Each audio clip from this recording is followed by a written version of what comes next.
there's still so much CC going down. Shark Guy is nearly dead. Lopachinski putting in work, but that's a huge volley bear ultimate there. And Wesley and Shield, they clean up the fight. He's trying to make the solo play, looking for that upper 90. Gravity makes a pulse, puts it low and gets the goal.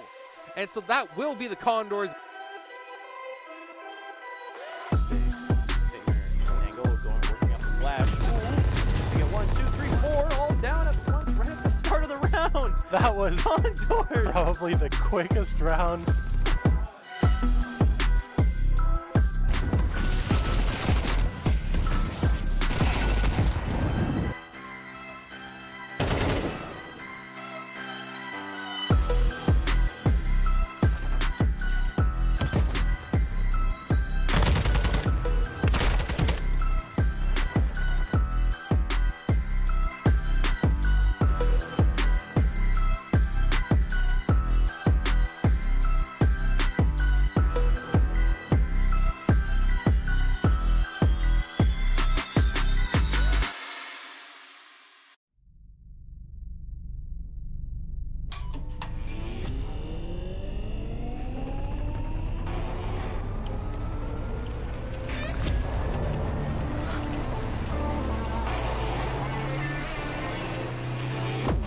Conestoga College is setting the stage for a new era in gaming. In 2025, we're opening a state-of-the-art esports venue, a premier facility for high-performing gamers in Canada. In this 10,000 square foot facility, we're putting you in the center of the action. The facility will have 50 top-tier PC stations, 5 console stations, immersive VR stations, a team operations room, a full production suite, and a premier competition stage. Esports is a rapidly evolving industry with global viewership of 532 million in 2022. This initiative goes beyond esports. It's also a platform for forging bonds, making memories, and creating connections. Since 2020, Condors Esports continues to evolve, providing industry-leading facilities and experiences to the esports community. Conestoga's esports venue expresses a sustainable and intentional future to compete, play, and work, all powered by gaming.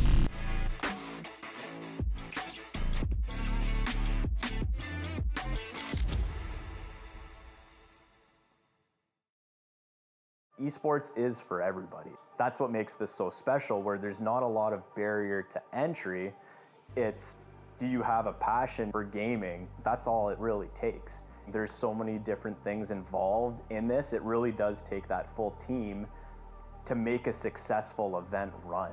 And that's what this program does. You got the lighting going on, you got the video capture going on, you got the whole production crew that are packaging this all together, you have the shoutcasting that's happening. We want to be, that pinnacle for esports. We want students to come here, learn from industry best, and launch their careers in esports. You have that new arena that's being built. To have that investment through the college, it proves a lot. We're invested in this. This can lead to something really big and something really neat and something that you're really invested in. It's a billion-dollar industry, and we really can't wait to see where this goes.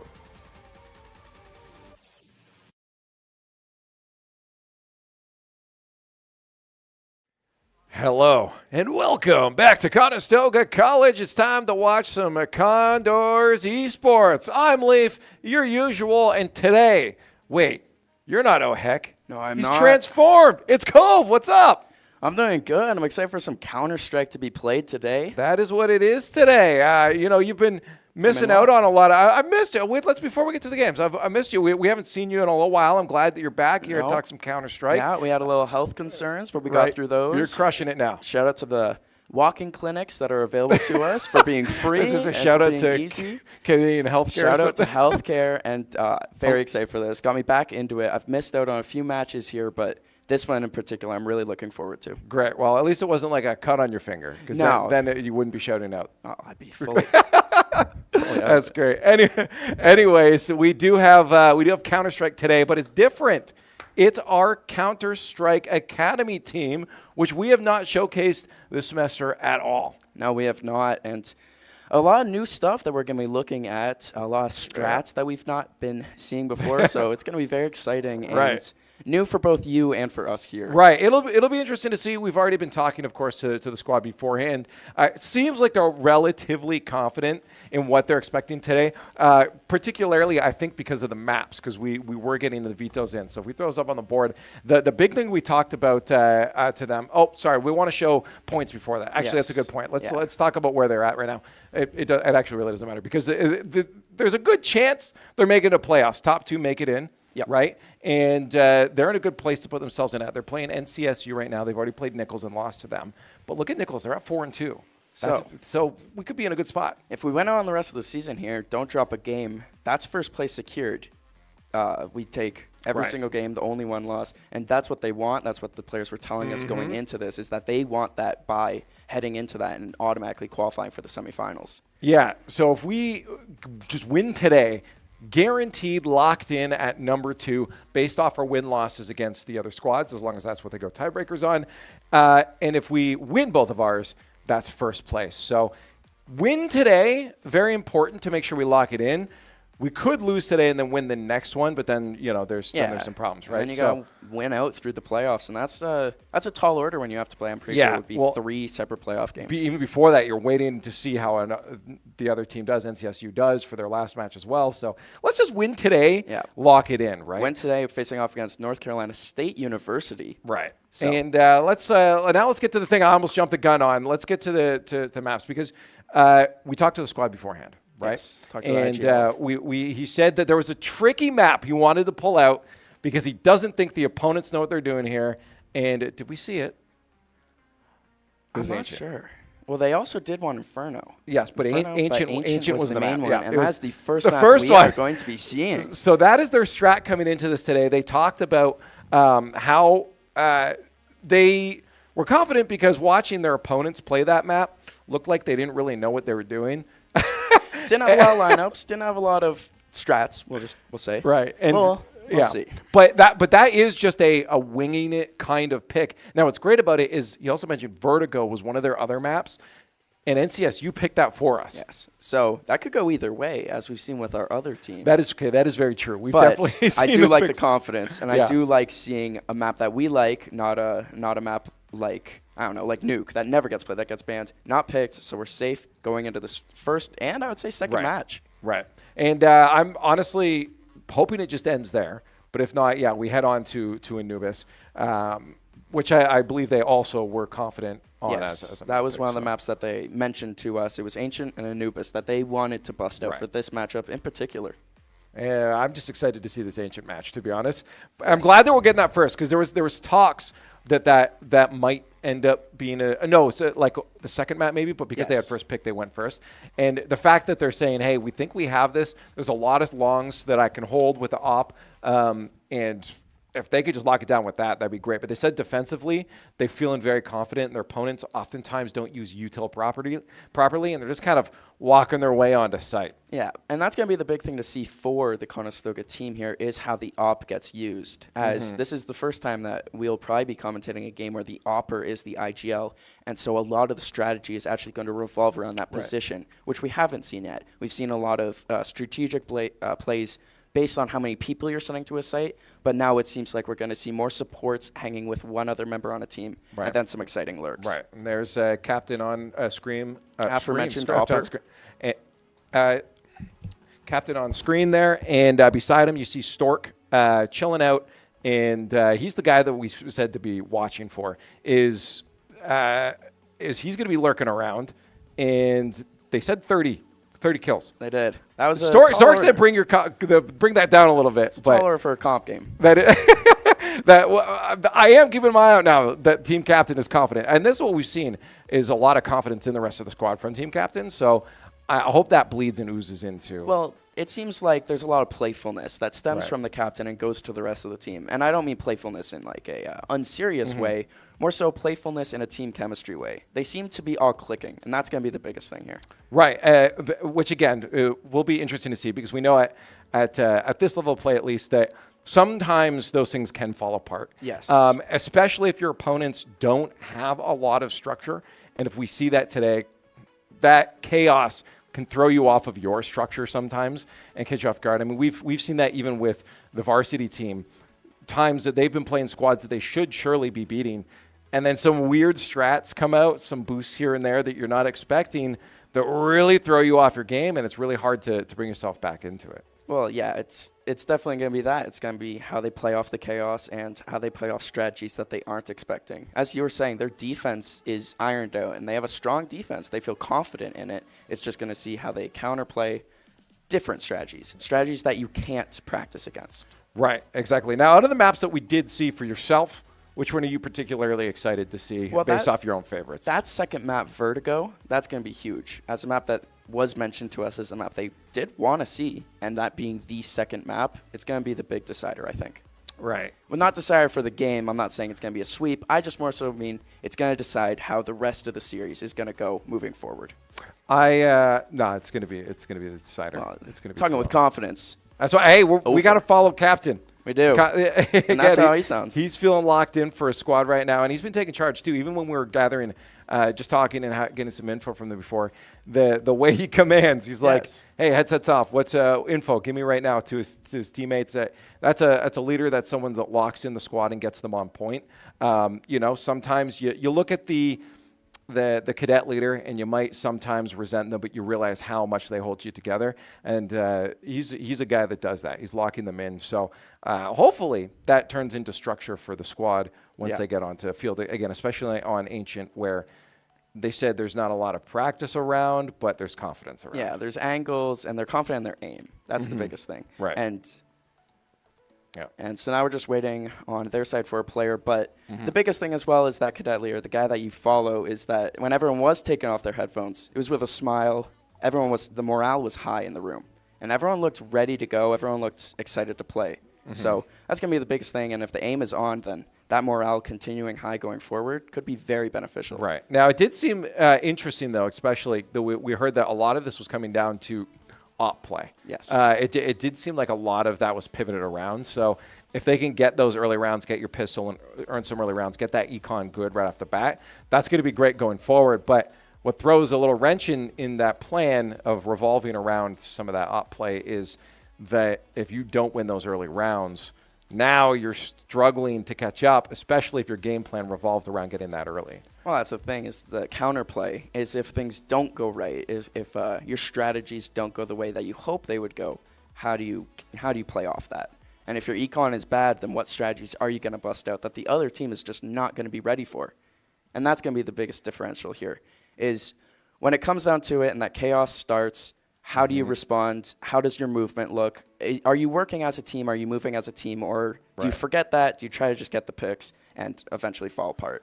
Hey, well, the good thing is that we already know, talking to the squad beforehand, is that every player has a role. Everyone knows what they should be doing, and sometimes in these collegiate teams, that structure in itself doesn't even exist. I mean, you've seen it so many times where, and it's from the sounds of it, this might be the opponents coming into this as well, is that sometimes it's just, okay, let's play as if we're solo queuing, you know? Yeah. You're not using that util where you should be. You don't have your there's no specific placement for your crosshair. You're just, well, let's look for opponents, and then if we see them, we shoot them. Rush mid. Yeah, rush mid. My plan is always just rush B. Yep. I just B rush all day. I got a T-shirt with that on it. It's just B rush all those day. Exist. Rush B. Oh, of course. Yes. And so that's what we're going to be looking for today. And that's the big thing about counterplay is, like, if they go silly, you might have to go silly. Yeah. Well, adapting to it. And the good thing is that ultimately in such long games like this, the fact that it's a best of 3. Yes. And the fact that Counter-Strike inherently has so many rounds per game or per map is really good that the better team oftentimes does come out on top. Even if you're doing silly things, surprising them in those early rounds. Say you just happen to lose pistol because you're warming up, you didn't get it, you lost a couple rounds after that, and then you're still getting caught off and surprised by your opponents because they're doing weird stuff. Oftentimes that's where it ends, because you lock on, wait a minute, they have bad habits. They're doing this every time. Let's just not walk into that, and you pull those rounds back, and that better team ends up figuring out what needs to be done and locking it in. Yeah, it's something that we've seen with the Varsity team before, where it's just they don't lock in immediately and they get some strats off, and like other teams get strats off on them, and then there's no coming back from it. And so that's what we look for today, is even if we do come back from that, if we are the better team, It'll be shown.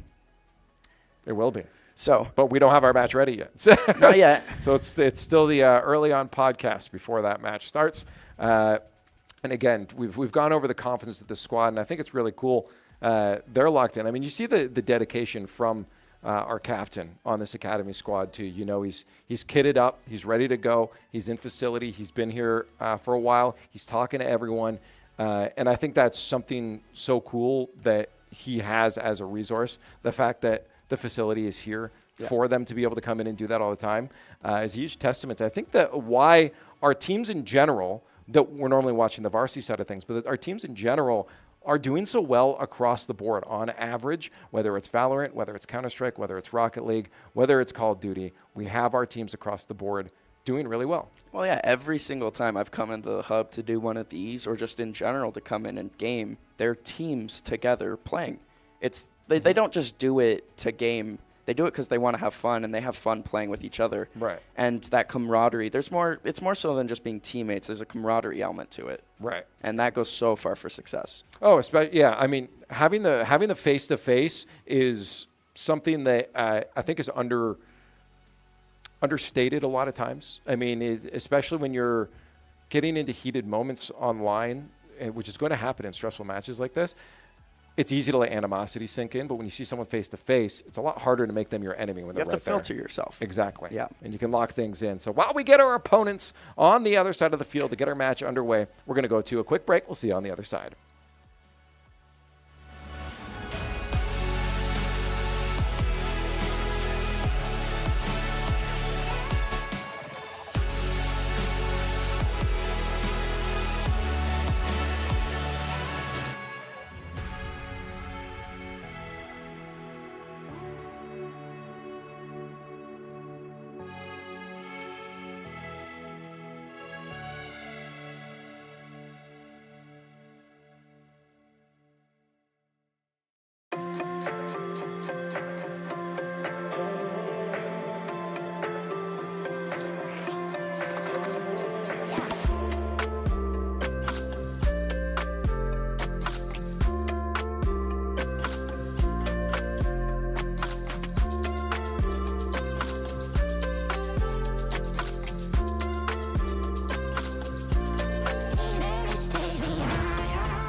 I hope you guys enjoyed your Rocket League gameplay there in the break. In the meantime, while we tried to sort things out, unfortunately, still not entirely sure about what's going on here. So we do think that we're going to be ending things off while the squad finds it out, whether it becomes a reschedule, whether there's an even longer delay. We don't have the information yet. So our time together has been cut short. It has. Sadly, I was looking forward to this matchup. Whenever it does get played or rescheduled, we'll have to be checking out whatever does go on. Yeah.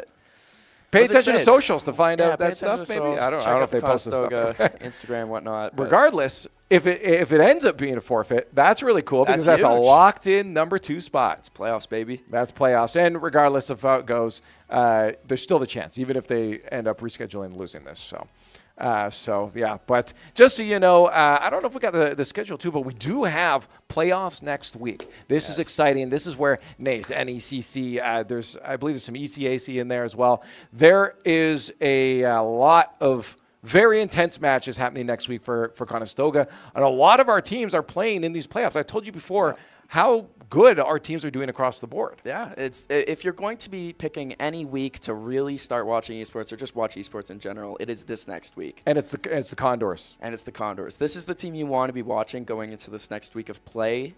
They look hot. Every team looks really good from the recent VODs that have been going up. It's exciting times. It very much is. Anyways, I enjoyed our podcast. Thanks for hanging. That was quite nice. But that's it for this week, and we'll see you next week for playoffs.